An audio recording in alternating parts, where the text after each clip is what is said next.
Genderuwo yang tadi dipanggil oleh Rusdi telah tiba lebih dulu di rumah keluarga Wardana. Genderuwo itu mendarat tepat di atas atap rumah Safira yang tadi menjadi terlepasnya pengunci diri dari diri Farah.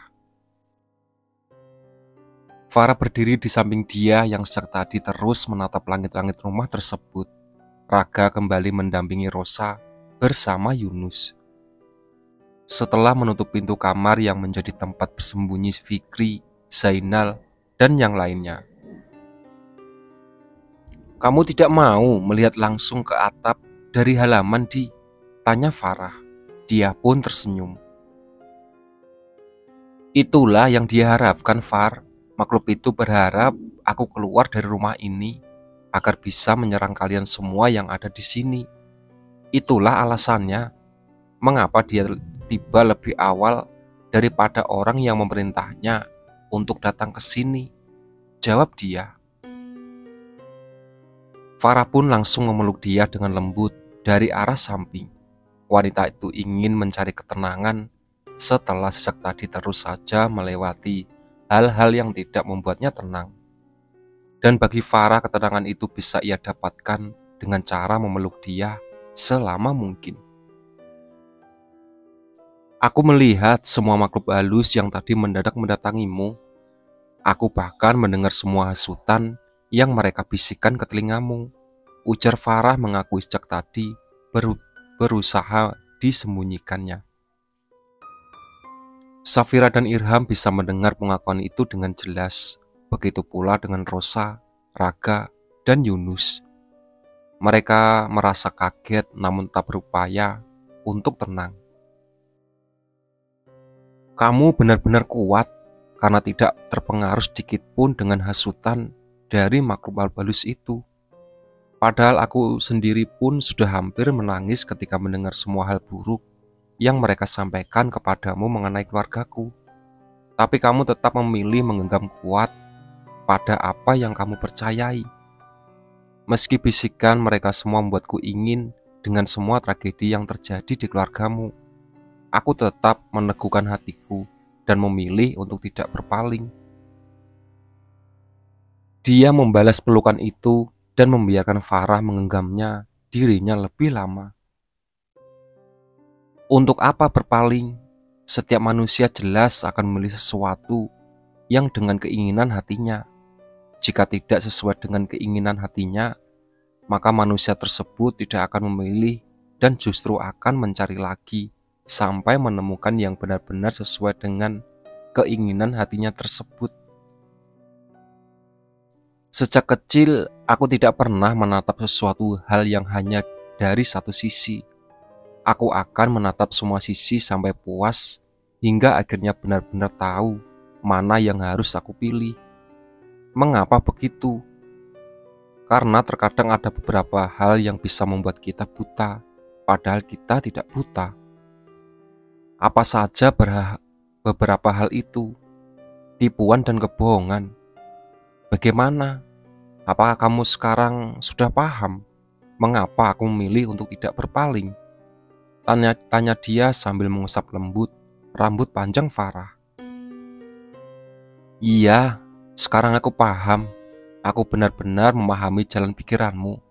Katakan, bagaimana bisa aku mudah sekali memahami jalan pikiran kamu, padahal kamu tidak terlalu banyak mengeluarkan kalimat." Kalau untuk persoalan itu, sudah jelas alasannya. Adalah karena kamu benar-benar cerdas. Kamu bisa menangkap maksud orang lain dengan cepat, termasuk memahami perasaannya. "Aku juga begitu," celetuk Raga, yang diam-diam sejak tadi sudah menatap ke arah dia dan Farah. Farah pun tertawa pelan sementara dia memilih tersenyum tanpa menanggapi celetukan Raga. Rosa dengan ikhlas melayangkan bantal sofa pada bahu putranya. Setelah begitu berani mengusik pembicaraan antara dia dan Farah. Farah pun tertawa pelan sementara dia memilih tersenyum tanpa menanggapi celetuk Raga. "Kamu itu kalau diam saja apa bisa demam, Nak? Kok sepertinya senang sekali mengganggu dia?" jika dia sedang bicara dengan adikmu, omel Rosa. Sudah biasa Bude, bahkan semalam pun Mas Raga mengganggu waktu curhatku dengan dia, dengan cara sengaja menelponnya berjam-jam sampai jam 1 dini hari. Aduh Farah. Baru saja Rosa hendak melanjutkan omelannya kepada Raga, pintu rumah yang tadinya sudah ditutup rapat mendadak terbuka lebar dengan sendirinya. Hal tersebut membuat semua orang menoleh ke arah yang sama dengan perasaan penuh kewaspadaan. Dia sendiri tetap tenang di tempatnya dan tidak melepaskan pelukan Farah. Sosok itu pun muncul tak lama kemudian, membuat Rosa segera bangkit dari sofa dan berdiri tepat di samping dia. Akhirnya, kamu muncul juga setelah bertahun-tahun membuat orang lain menderita. Akhirnya kamu keluar sambil membuka topengmu. Sinis Rosa. Fikri membungkam mulut Zainal agar tidak terus mengeluarkan ocehan. Ayu tidak melarang kali ini karena dirinya juga ingin mendengarkan pembicaraan yang terjadi di luar bersama Rida dan Deden. Kalian sama sekali tidak terlihat kaget. Apakah ada di antara kalian yang sudah menebak kalau aku adalah datang dari semua tragedi yang terjadi di dalam keluarga Prawira dan juga dalang atas penderitaan keturunan keluarga Wardana? Tanya Rusdi. Sejenak Deden tampak mengenyitkan keningnya. Tidak ada satupun yang memberitahu Deden sejak tadi bahwa Rusdi adalah dalang yang sebenarnya. Namun pria itu tampaknya mulai mengenali suara orang yang menyauti sindiran dari Rosa. Meski di luar tidak ada yang menyebut nama Rusdi sejak tadi. Ya benar, aku orangnya, jawab dia. Akulah orang yang menebak soal itu. Aku tidak bisa berhenti berpikir bahwa tatapan Anda begitu mencurigakan sejak pertama kali tahu soal kemampuanku melihat makhluk halus. Anda pura-pura berbicara dengan Pak Leeman, tapi Anda tidak bisa melepaskan tatapan dari diriku. Mungkin akan lain ceritanya jika Anda tidak melihatku dengan gerak-gerik mencurigakan. Mungkin aku akan mencoba menebak-nebak siapa dalang yang sebenarnya sampai detik ini. Rusdi menatap dengan tenang ke arah dia. Laki-laki itu berusaha untuk tidak marah terhadap wanita tersebut. Karena baginya dia tidak perlu menerima kemarahan meski sudah melakukan kesalahan. Pulanglah dia, aku akan mengampunimu jika kamu pulang sekarang juga, titah Rusdi. Dia pun tertawa pelan, seraya mendekap Farah lebih erat dan mencium pundak kepala wanita itu. Mengampuni? Kenapa aku butuh pengampunan dari Anda? Padahal Anda bukan seorang pendosa. Aku jelas tidak membutuhkan pengampunan dari Anda, karena yang sudah berbuat dosa di antara kita adalah Anda. Bukan aku dan bukan juga seluruh keluarga Wardana. Lagi pula, kenapa aku harus mengharapkan pengampunan dari manusia? Anda bukan Allah, dan Anda tidak akan meminta apapun selain kepada Allah. Aku harap Anda paham, ujar dia.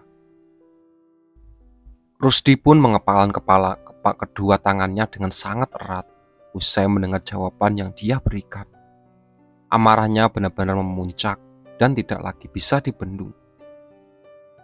Pulang! Kamu tidak boleh memiliki Raga, karena aku sudah berencana untuk menikahkan kamu dengan Deden. Kamu tidak boleh menjadi istri laki-laki lain selain daripada putraku, bentak Rusdi kepada dia. Kedua mata Deden membola dalam sekejap, usai firasatnya teryakinkan dengan ucapan Rusdi sendiri.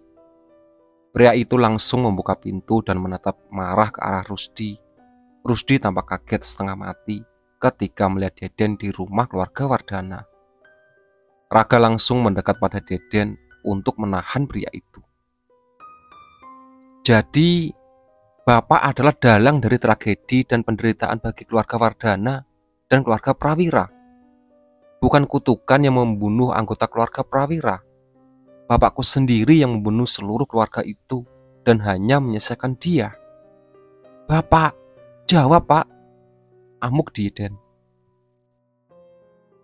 Rusdi tidak bisa mengatakan sepatah kata pun saat melihat Deden yang menatapnya penuh dengan kemarahan. Mendapat pertanyaan yang bertubi-tubi dari putranya tersebut juga menjadi alasan selanjutnya yang membuat Rusdi hanya bisa membeku di tempat. Ia tidak pernah membayangkan bahwa sesuatu apa yang diperbuatnya akan dilihat secara langsung oleh Deden. Kamu, tunjuk Rusdi ke arah dia. Kamu sengaja membuat Deden datang ke sini agar dia melihat semua perbuatanku. Iya kan? Tuduhnya.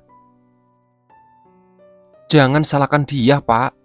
Dia memanggilku ke sini karena dia terdesak di tengah ancaman makhluk-makhluk halus yang dikirim oleh seseorang. Dan ternyata orang itu adalah Bapak. Jangan limpahkan kesalahan Bapak pada dia, karena Bapak sudah merenggut segalanya dari kehidupan dia. Zainal dan Fikri segera membantu Raga menahan Deden agar amukannya tidak semakin parah. Sudah Mas Deden, sudah, bujuk Raga. Den, tahan emosimu, marahmu tidak akan mengubah apapun. Zainal ikut membujuk. Demi Allah, aku enggak pintar membujuk, Den. Bahkan saat Nondia sedang merajuk pun, aku hanya bisa pasrah. Gerutu Fikri sambil mendekap tubuh Deden dengan erat-erat. Rusdi yang niatan awalnya ingin memberikan penderitaan bagi seluruh anggota keluarga Wardana, mendadak tidak lagi ingin melanjutkan aksinya. Ia tidak ingin Deden melihat hal yang akan diperbuatnya, sehingga dengan cepat memutuskan untuk pergi tanpa mengatakan apapun. Jangan pergi, Pak, berhenti. Deden hendak mencegah. Dia pun melepaskan Farah dari pelukannya. Wanita itu segera berdiri di hadapan Deden yang masih mencoba melepaskan diri agar bisa mengejar Rudi. Berhenti, Mas, istighfar, saran dia. Lepaskan aku mau mengejar bapakku. Dia harus memberi penjelasan soal semua perbuatan jahatnya. Mas Deden, berhenti. Dia bicara jauh lebih keras. Hal itu benar-benar sukses mendiamkan Deden, sehingga pria itu kini terdiam sambil menatap dia dengan penuh rasa bersalah. Dia paham bahwa Deden tidak akan lagi menjadi sosok yang ia kenal. Setelah tahu tentang perbuatan Rusdi selama 12 tahun terakhir, Deden akan dihantui rasa bersalah seumur hidup ketika berhadapan dengan dia. Dan hal itu bukanlah sesuatu yang bisa dihindari. Ayo pulang, ajak dia. Aku dan Mas Fikri akan mengantar Mas Deden pulang. Rosa ikut mendekat pada Deden yang saat itu masih ditahan oleh Raga. Ikutlah pulang bersama dia. Aku akan datang ke rumahmu untuk menemui ibumu. Aku dan dia akan memberi penjelasan mengenai apa yang dilakukan oleh bapakku selama ini. Kamu dan ibumu tidak ada sangkut pautnya dengan yang bapakku perbuat. Jadi kalian berhak tahu agar tidak terjadi salah paham, ujar Rosa ikut membujuk Deden. Deden akhirnya luluh. Pria itu benar-benar diantar pulang oleh dia dan Fikri sampai ke rumahnya. Rosa meminta Yunus untuk ikut bersamanya. Raga dan Farah memilih pergi ke rumah keluarga Wardana bersama Rida, Zainal, dan Ayu. Rosa dan dia kini berada di rumah Deden seperti yang sudah direncanakan.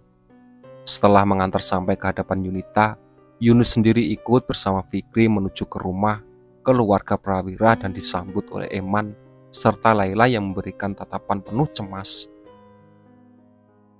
Apakah benar, Nak, kalau ternyata dalang dibalik semua tragedi yang menimpa keluarga Prawira dan keluarga Wardana adalah Pak Rusdi? Tanya Laila yang sudah mendengar semua dari Zainal. Fikri pun menganggukkan kepala tanpa menunjukkan ekspresi pada wajahnya. Pria itu sudah tidak tahu lagi harus berekspresi seperti apa mengenai Rusdi. Orang yang selama ini terlihat bijak dan baik di depan matanya, ternyata adalah orang yang telah membuat dia kehilangan seluruh anggota keluarganya. Dia akhirnya hidup sebatang kara akibat perbuatan Rusdi, dan Fikri benar-benar tidak bisa menerima hal itu dari sudut pandang manapun. Jadi, sakit dan kematian yang terjadi pada seluruh anggota keluarga Prawira bukan terjadi karena kutukan? Tanya Eman. Bukan, Pak. Menurut Nondia sendiri, tidak ada manusia yang bisa mengutuk manusia lainnya meski begitu membenci orang yang dikutuknya. Allah adalah penentu takdir dan tidak ada manusia manapun yang bisa mendahului takdir dari Allah. Almarhum Mbah Tomo mungkin karena merasa marah atas batalnya perjodohan antara Bu Rosa dan almarhum Tuan Abdi, hingga akhirnya mengucapkan kutukan untuk seluruh keluarga anggota Prawira. Tapi hal itu tentu tidak sampai di hatinya, karena bagaimanapun juga almarhum Tuan Abdi adalah pria yang paling dia inginkan untuk menjadi calon mantunya. Begitulah menurut Nondia, Pak. Dan setelah kami semua meragu bersama Nondia, akhirnya membuktikan hasil pemikiran serta mengungkapkan siapa dalang sebenarnya dari semua tragedi yang terjadi selama 12 tahun terakhir. Jelas Fikri terdengar sangat tidak bertenaga. Yunus menatap ke arah Eman dan Laila. Pria parubaya itu tampak menghela nafas sejenak. Kesimpulannya begini, Pak Eman, Bu Laila, kami dari pihak keluarga Wardana pun ikut menjadi korban dari perbuatan Pak Rusdi. Pak Rusdi benar-benar mengadu domba kedua keluarga ini tanpa ada yang menyadari selama bertahun-tahun, termasuk istriku sendiri. Istriku tidak akan menyadari bahwa Pak Rusdilah adalah dalangnya. Jika anak dia tidak membuatnya sadar dan teringat dengan semua yang terjadi di masa lalu, kami semua yang ada di sini mendengar dengan jelas pembicaraan mereka berdua siang tadi, termasuk Nak Fikri. Nak dia dengan caranya sendiri dan dengan keyakinan sendiri berhasil membongkar topeng yang dipakai oleh Rusdi, sehingga segalanya menjadi lebih jelas, ujar Yunus. Dan hal itulah yang saya sesalkan, Pak Yunus. Kami sudah sering berhadapan dengan Pak Rusdi, kami sering bicara dengannya, tapi kami sama sekali tidak curiga kalau Eman mendadak berhenti berbicara. Semua orang yang sedang menatapnya mendadak kebingungan. Bagi yang sudah lama mengenal Eman, mereka pasti tahu kalau Eman tidak berbicara setengah-setengah. Eman selalu menyelesaikan ucapannya sebelum memutuskan untuk diam.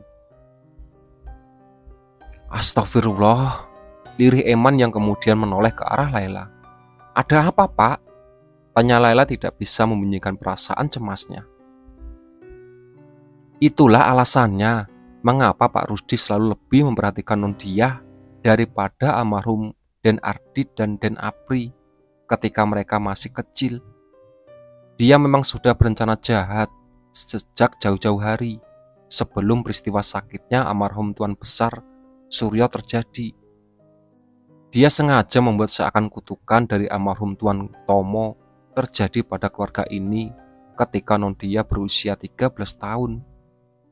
Dia tahu kalau pada usia tersebut Nondia sudah bisa merasakan kesedihan dan kemarahan karena Nondia selalu mengungkapkan semua perasaannya kepada orang yang menjadi tempat curhatnya, yaitu Nak Deden. Karena dia sudah bisa memahami kesedihan kemarahan, maka dari itulah dia memulai perbuatan jahatnya dengan harapan agar Nondia terus merasa sedih dan akhirnya marah pada seluruh anggota keluarga Wardana serta membenci mereka. Jelas Eman. Tapi sayangnya dia tidak tahu kalau Nondia selalu mengedepankan akal sehat ketimbang perasaan pribadinya. Maka dari itulah dia tidak menyadari bahwa dirinya akan gagal sampai topengnya benar-benar terbuka. Tambah Laila. Iya Pak Le, Bule, itu benar, saut dia, yang ternyata sudah kembali bersama Rosa dari rumah Deden. Dugaan kalian sama sekali tidak meleset. Dan kalian juga benar bahwa Pak Rusdi gagal karena tidak benar-benar mengenali bagaimana diriku yang sebenarnya. Dia tidak tahu bahwa akal sehatku selalu lebih dominan daripada perasaanku, meski aku dulu selalu curhat pada Mas Deden. Itulah sahabat cerita dari Kutukan. Ditunggu part selanjutnya.